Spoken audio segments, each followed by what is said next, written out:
waa hubaal in maqalka joogtada ah ee sheekooyinka guusha ay ka dhigayaan qof garowsada in ay lagama maarmaan tahay inuu u dagaalamo yoolkiisa si uu u gaaro waxa uu ku taamayo. Waxay kuugu beerayaan dhiirigelin, waxayna kuu furayaan albaabo aadan dhiirigelin la'aan marteen, waxayna si fudud kuu barayaan khibrado boqolaal sano ka hor la soo maray, waxayna kuu soo koobayaan wadada dheer ee guusha. Sidoo kalena waxay ku barayaan in caqli badnaan xad dhaaf ah, aqoon badni iyo hantiba aadan u baahnayn si aad u noqoto shakhsi guuleysta ama maalqabeen noqda, balse dhiiranaan iyo go'aan ay wehel u tahay isdhibid la'aan inaad wax walba ku xaqiijin kartid. Guushu waa shay qof kasta raadinayo, waa shayga aan dhammaanteena ka midaysan nahay, waa waxa ka soo horjeeda guuldarada, waana shayga alle weyne oo xumo kana sahane ugu baaqay dhammaan bani aadamka isagoo sabab ugu dhigay raacitaanka wadada uu jeexay.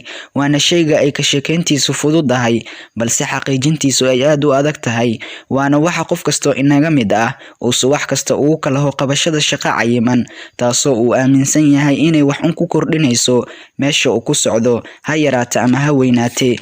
Guushu waa wax la isku dayay in badan la ogaado ama la helo dariiq loo maro, laakiin nasiib daro guusha laguma helo dheeldheel iyo raqiistoone. Guusha helideedu dhib baa loo maraa, dharag iyo dhalanteedna kuma gaarsiiso.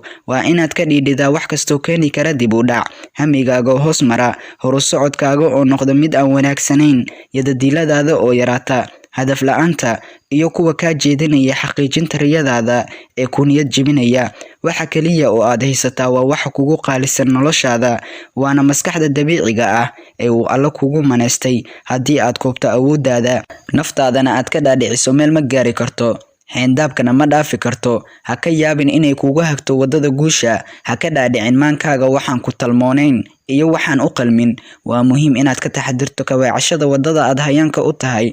Guuldarada dhabta ahi waa inaadan cashir ka baran duruuftii ku keentay dib u dhaca, sidoo kalena dadaalkii aad muujisay aad gacanta ku dhigi weydo. Guuldaradu waa furaha guusha, waana aasaaska yoolkaaga iyo kamira dhalintiisa. Rafaad, walaac, qoomamo, niyad jab, go'asho, go'aankaaga oo jilicsan, hamigaaga oo yar, dhammaantood laguma gaaro guusha iyo gaaridda yoolka aad nolosha ka leedahay. Waa inaad ahaataa ruux mar walba la jaanqaadi kara wacyiga markaa taagan.